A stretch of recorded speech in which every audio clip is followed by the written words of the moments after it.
prazer ter você aqui, tudo bem? Que alegria você, morena, ficar ainda mais bonita. Você viu? Eu fiquei embaixo do guarda-sol, mas não tem jeito. A cor é rapidinho. Pô, vai. Kátia, a cor do seu programa sempre brilhante. Obrigada. E eu quero dizer aqui uma coisa, seu programa faz bem para a nossa saúde, física e espiritual. Fico feliz em estar aqui com você. Obrigada, eu também que você esteja aqui. Agora, quando a gente fala em mediunidade, a gente fala em espiritualidade. Sem E dúvida. quando a gente vê a Igreja Católica reconhecendo Frei Galvão, que ele foi canonizado, e também outras religiões vendo o poder que ele tinha, a gente percebe o quanto somos várias religiões, mas todas unidas viram uma perfeita, né? Kátia, existe um movimento, o que você está dizendo é tão a propósito. Existe um movimento em São Paulo que chama-se Diálogo Interreligioso, promovido pela Igreja Católica e que é levado adiante pela Casa da Reconciliação. E você imagine que nessas minhas pesquisas da mediunidade, você sabe que é um tema em que eu procuro me aprofundar, até para aprender. Na Federação Espírita do Estado de São Paulo, nós chegamos ao Frei Galvão e descobrimos, curiosos, que o homem tem tanta coisa bonita. Tanta mediunidade de efeitos físicos, intelectuais, telepatia, bilocação, enfim. E de repente essa pesquisa deu uma palestra na Federação Espírita do Estado de São Paulo e pela primeira vez na Federação Espírita nós tivemos a grata satisfação de receber no palco do auditório o Dr. Bezerra de Menezes, que é o espírita, o médico dos pobres, a presença de um religioso católico que dirigiu-se ao público presente, o padre José Bison, que está à frente do diálogo interreligioso, falando sobre os atributos do Frei Galvão e agradecendo aos irmãos espíritas. Mas isso não é muito bom? Isso que a gente deseja que aconteça entre todas as religiões, né? É o respeito. Eu posso ter uma outra religião diferente da sua, mas eu devo respeito a você e a todos os outros, né? E a mediunidade está em todas as religiões. Tá em tudo. Ela está presente no budismo, no catolicismo, no protestantismo, no espiritismo. E o Frei Galvão, um homem do século XVIII, Kátia, era uma criatura fervorosa ao Evangelho de Jesus, modesto e humilde. As histórias que eu estou colecionando, as interpretações espíritas, estão dando margem a um livro que eu estou escrevendo. Elas falam de uma mediunidade de bilocação. O que é a mediunidade de bilocação? Muito bem. Você sabe que nós temos o corpo físico, esse que se apresenta, e o corpo espiritual.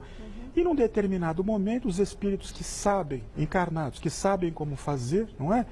Eles se desdobram espiritualmente até locais bem distantes da onde se encontra o seu corpo. Então a pessoa dorme. Isso. E aí ela pode se deslocar até um outro estado, um outro país, até onde ela desejar. Atravessa o oceano. E necessariamente não precisa dormir. Não? No caso de Santo Afonso de Ligório, no caso do próprio Eurípides Barçanufo, o nosso apóstolo de Sacramento aqui no Brasil, grande espírita, ele apenas ficava inconsciente durante alguns instantes e se dirigia em espírito a outras localidades. E Frei Galvão fazia isso? Meu Deus, tem uma mesmo? uma história que é de domínio público e que eu me permito contar aqui, a história de Manuel Portes. Na época, Kátia, século XVIII, não haviam leitos férreos, o transporte era feito a lombo de animal, os burrinhos subindo e descendo as serras. Tudo demorado, né? Era o tempo daquela época. E de repente, um comboio desses, um comboio que era muito prestigiado pelos comerciantes da época, de Manuel Portes, está ali no meio da floresta, num lugar inóspito, e um dos empregados de Manuel Portes se revolta contra ele, enfim, o apunhala pelas costas. E o homem, que era o dono daquele comboio, e se vê ali assassinado, quase à beira da morte, todo mundo desesperado, e o assassino foge, e ele grita, ele era católico fervoroso. E ele grita, meu Deus do céu, vou morrer católico, vou morrer sem a extrema unção. E começa a gritar.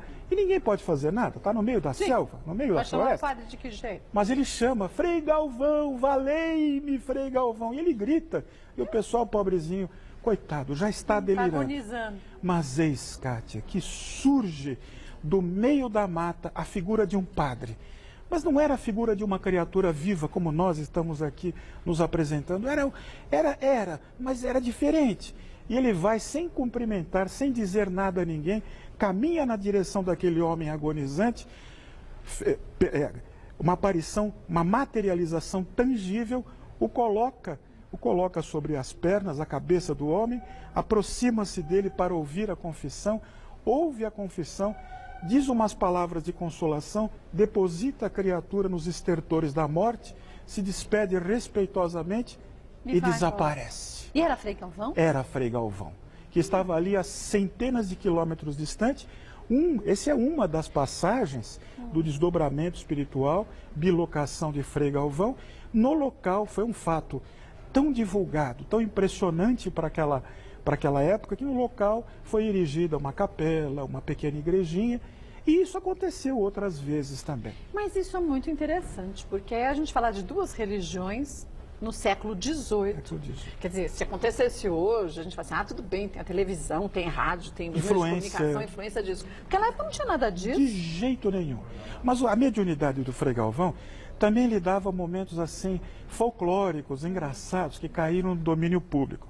Um escravo, alforreado, liberto, muito doentinho, mas doentinho mesmo. Ele não tinha condições de se tratar, ele só tinha Deus e o Frei Galvão. Ele recorre ao Frei Galvão e pede, Frei Galvão, pelo amor de Deus, me ajude. Se eu sarar, eu juro. Ele disse, não tem nada que jurar. Eu juro que vou trazer uns frangos para o seu mosteiro. A simplicidade dele era a forma... Era o que ele tinha. Era o que ele tinha. Kátia, o homem sara. A história também de domínio público, consagrada pelos biógrafos de Frei Galvão. O homem sara e a primeira iniciativa dele, levar a frangaiada lá para o Frei Galvão. Pois é, a distância era grande no meio da viagem, alguns franguinhos, segundo diz os biógrafos, uns 2 ou 3, escaparam. Finalmente, depois de várias peripécias, ele pega 2, mas um carijózinho ainda fica enfurnado no meio do mato. Quando ele pega o frango, o carijó, ele diz, frango do diabo, te peguei. E amarra o franguinho e leva. Depois de muito andar, ele chega finalmente ao Mosteiro da Luz, se apresenta respeitosamente diante de Frei Galvão e diz, Frei Galvão, cumprindo a promessa, ali estão os franguinhos que eu prometi para a alimentação das suas irmãs. E Frei Galvão olha os frangos, aprecia sorridente e diz, e aponta para o carijó, aquele eu não quero. Por quê? Por quê? Aquele que havia sido escravo fica surdo. Mas Frei Galvão, estão todos bons, não tem nenhum doentinho, ele está ótimo. Não, eu não quero, porque aquele você deu para o diabo, deixa com ele.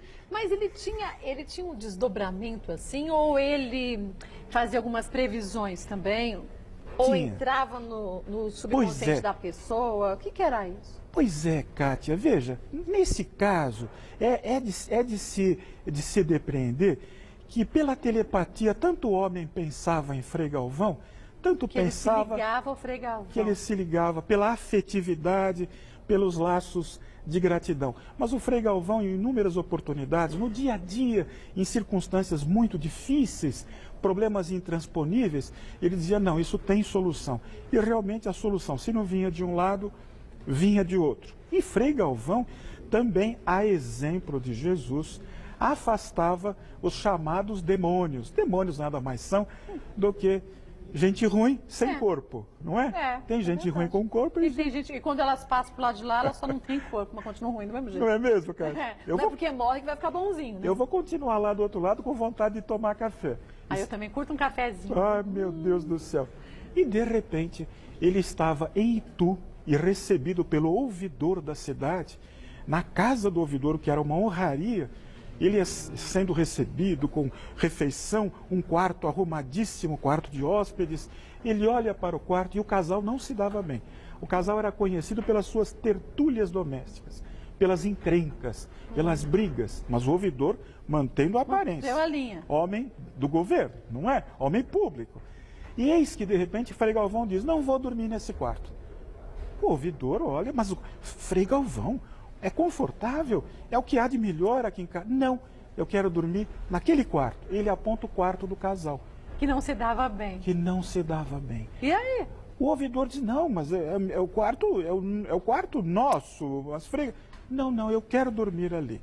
A troco. A troco. De repente, o ouvidor diz, bem, então seja feita a vossa vontade, durma no nosso quarto, é uma honra. Sim, aquelas não vai coisas. entender nada, mas... Enfim. No dia seguinte, inexplicavelmente, instala-se naquela casa uma paz, uma serenidade. E quando o ouvidor entra no quarto, ele vê que Frei Galvão não havia dormido, nem sequer tocado na cama, nos lençóis, havia dormido no chão. E provavelmente, pela paz que se instalou naquela casa, pela tranquilidade, pela amorosidade que se fez entre o casal, depreende-se também que Frei Galvão havia durante a noite feito uma boa pregação, como nós chamamos às vezes no Espiritismo, de esclarecimento ou doutrinação, aqueles espíritos que estavam por ali. Mas como que a Igreja Católica enxerga esse momento em especial? Olha, eu vejo assim, a Igreja Católica canonizou Bento XVI, aqui em São Paulo, no Campo de Marte, aqui na Zona Norte. Canonizou o Frei Galvão em virtude de milagres que foram confirmados agora, recentemente, após a passagem dele. E até, Cátia, eu devo dizer a você, pelo currículo do Frei Galvão, um homem que dedicou uma vida inteirinha à igreja, ao próximo. Ao que ele acreditava mesmo e praticava, né? Praticava, nada tinha para si. Tudo que tinha era para o próximo. O final da vida dele, no Mosteiro da Luz, para nós que estamos ainda apegados à materialidade, é triste. Mas para ele foi refulgente de luz. Por quê? Ele ficou num corredorzinho daquele mosteiro, no lugar mais estreitinho, sem ventilação, dormindo num espaço onde havia apenas um catre. E foi ali que ele se despediu da vida, no ano de 1822, no dia 23 de dezembro. 23 de dezembro? Pertinho do aniversário de quem? Daquele de Jesus, é verdade. Aquele a quem ele amava tanto. Então, o Espiritismo, nós estamos no Espiritismo para, de público, reconhecer que a mediunidade, que é uma condição orgânica, está com todos em toda parte. Você é médium sensitiva. A gente percebe no seu programa que, de repente, do nada, por inspiração, que é uma forma de mediunidade do terceiro milênio, você resolve, você entrevista e você tem a ajuda dos benfeitores espirituais. Mas eu acho que a gente tem, cada um chama de um jeito, do seu anjo da guarda, daquilo que você acredita, mas a gente tem que se permitir isso. Se a gente não acredita, se a gente não vibra a mesma energia, fica complicado. Se cada um aqui vibrasse uma energia diferente, isso aqui ia ser uma baderna, não é verdade? Chega aqui dentro, a gente funciona como uma engrenagem. Eu acho que é assim que a gente tem que estar, do lado de cá e do lado de lá, funcionando em prol dos mesmos objetivos, né? Meu Deus do céu, é a sintonia. Não é? É a sintonia, é verdade. Mas é verdade que Frei Galvão levitava também, Afonso? Isso é inquestionável. Veja, a levitação é uma mediunidade de efeitos físicos. Jesus caminhava sobre as águas, levitava, não é? Então, veja, conta-se que muitas vezes, quando ele se encerrava no seu quarto em oração, as crianças que são curiosas, e a gente já foi criança, já fizeram isso. Olhando pelo buraquinho da fechadura. As pobres irmãs do colégio que eu estudei penavam comigo, com minha irmã. Ai, Cátia. Criança curiosa é pouco. Viu? Meu Deus, mas faz parte. Faz parte. Às vezes elas são indiscretas. Pois é. E ficavam olhando o Frei Galvão, imagine o buraco da fechadura daquela época. Dava para ver tudo. Olhavam que ele estava ajoelhado no chão, ajoelhado ali, em oração. E que em determinado momento, talvez no estado em que ele atingia o êxtase, a ligação com o mais alto, ele começava a se desprender do chão. Ele levitava, ajoelhado? Ele levitava realmente. E quando, veja, ele era uma pessoa tão modesta, tão simplória no aspecto da personalidade, que ele não fazia celebridade, não fazia apanágio da sua exalarde. Ele perguntava, mas Frei Galvão, você estava voando? Não, isso não é nada, isso... E desviava o assunto. Em determinados momentos, Cátia, se você me permite fazer a comparação, estudando a fundo a biografia de Frei Galvão, eu vejo características, claro, cada caso é um caso, cada personalidade é única, é una. Mas o Frei Galvão e o Chico Xavier, a humildade. Que praticavam aquilo que defendiam. É verdade. Porque é muito fácil a gente defender algo que a gente não pratica, né? Agora, você praticar aquilo que você diz que todos devem fazer é uma prova. É aquilo que a gente fala de ensinar os filhos com as nossas atitudes, não só com as palavras, né? E era o que ele conseguia fazer. Né? E fazia muito bem.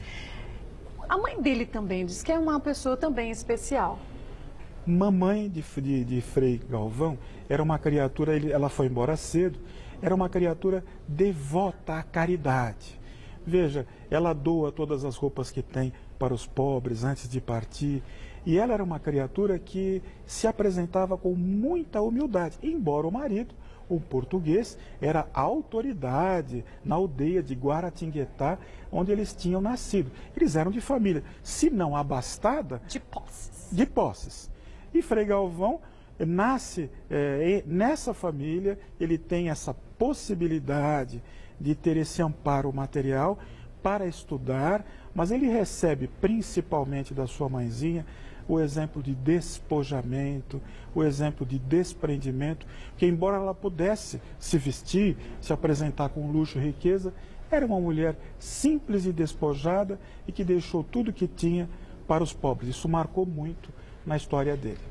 E acho que foi o que você disse, foi uma criação certa para que ele pudesse achar o caminho dele, o caminho de vida. Sem dúvida. Que deu Kátia. continuidade ao que aprendeu também na infância, né? Kátia, de certa feita, o irmão dele, quando ele ainda engatinhava no sacerdócio católico, o irmão aproximou-se dele e disse: meu irmão, eu não entendo como é que você abraça essa religião com tanto amor, que você abraça com tanto carinho. Eu não entendo isso por uma religião.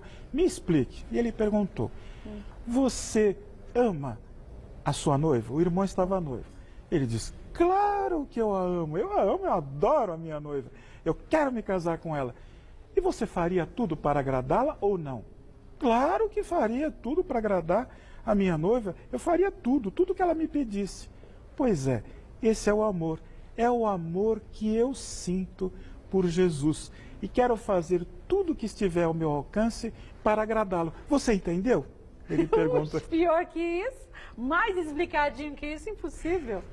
Olha, e fica aqui um recado, eu acho que principalmente a você que gostou dessas histórias, que busque conhecer um pouco mais de todas as religiões. A gente teve uma oportunidade uns anos atrás, para mim, uma das melhores aqui nesse programa, que foi a gente poder unir o Afonso, junto com o Padre Juarez, agora não me lembro o nome do Rabino, e aí a gente mostrar o quanto que cada um pode ter uma visão diferente, mas os objetivos são sempre os mesmos. E aí a gente, conhecendo as religiões, a gente não tem o preconceito, que é um conceito pré-determinado sobre algo. E a gente vê que a gente pode ter Frei Galvão, que faz muito bem para a Igreja Católica, mas faz também para os espíritas e para outras religiões, por ser um grande exemplo de vida, né? E que continua trabalhando em favor dos sofredores do outro lado da vida. Verdade. As pílulas, aquelas famosas pílulas. E que foi confirmado pela medicina que de fato curam.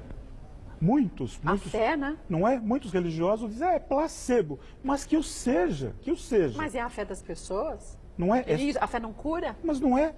Jesus disse, a tua fé te curou. A mulher que vertia sangue e que é curada depois de anos, simplesmente ao tocar em Jesus. Então, ao tocar na memória de Frei Galvão, eu tenho descobrido maravilhas a respeito desse espírito de luz, que foi, Kátia, sem dúvida nenhuma, um bandeirante do Cristo em terras de São Paulo. O Mosteiro da Luz está lá, preservado, com o Museu do Frei Galvão. E eu pretendo, com esse meu trabalho literário, biográfico, trazer um pouquinho do Frei Galvão, explicado à luz da atualidade, por intermédio de um romance, que é uma história inspirada. Quem sabe? Quando sai o livro? Ah, a Bienal do Livro está chegando. Bienal do Livro, abril? É agosto. Agosto? Agosto. Só para agosto? Ah, que pena, vai me deixar curiosa até lá agora. E outros livros que você quer fazer também sobre Frei Galvão e outros mártires assim? Porque não deixa de ser, né, um mártir. Kátia, eu vejo assim, eu acho que nós precisamos, no dia de hoje, destacar esses mártires da humildade, se você me permite usar essa expressão. Nós precisamos trazer às pessoas, nesse momento de transição, exemplos vivos, bons, e explicados, eu sou espírita, explicados à luz do espiritismo, que é ciência, filosofia e religião. E aí, para que todos saibam, agosto tem esse lançamento, mas outras oportunidades você também tem de ouvir um pouco mais as palavras do Afonso Moreira Júnior, também na Federação Espírita e outras palestras que você ministra, né, Afonso? Domingo, 10 horas da manhã, eu estou em Santana, na rua Força Pública 24, ao lado da estação do metrô Carandiru, que não tem mais Carandiru. Não tem. Parque a energia está lá só. Ah, mas está indo embora. Tá. No Grupo Espírita Jean, às 10 horas da manhã, eu fico lá e converso com as pessoas, inclusive sobre a mediunidade de Frei Galvão. Mas foi interessante, só para a gente encerrar, viu, Riquinho? Foi interessante a construção daquele parque no Carandiru. Uma energia tão densa que tinha ali e que agora se transforma em vida, né? Em novembro do ano passado, nós estivemos lá fazendo um ato interreligioso em prol daquelas almas e você não imagina a atmosfera fluídica num dia de chuva que se formou ali de paz, onde religiosos de várias tradições religiosas ali estiveram fazendo as suas manifestações em favor daqueles sofredores. A presença espiritual de muitas daquelas criaturas foi sentida, inclusive, por nós, Kátia. E aí a gente vê o quanto que a gente pode cuidar, assim, dos que estão e devemos encarnados e cuidar também através de orações dos que desencarnaram para que a gente consiga fazer com que nós, deste lado, e eles do lado de lá, que a gente consiga juntos trazer paz, que é o que todos buscam, e que muitas vezes a gente só complica o caminho, mas ela está ali esperando a gente, né, Afonso? Você está iluminando. Olha, o site, se você quiser conhecer um pouco mais do trabalho do Afonso, é Afonso Moreira Júnior, ao e-mail, vou passar, @terra.com.br. Tem um site ou blog? Tem o www.jornaldosespíritos.com. jornaldosespíritos.com. Obrigada mais uma vez, é sempre um prazer tê-lo aqui, viu? Obrigada, sucesso. Continue morena, Kátia. Obrigada. A você, viu só como o Frei Galvão pode te ajudar? Te ajudar de que jeito? Sendo um grande exemplo para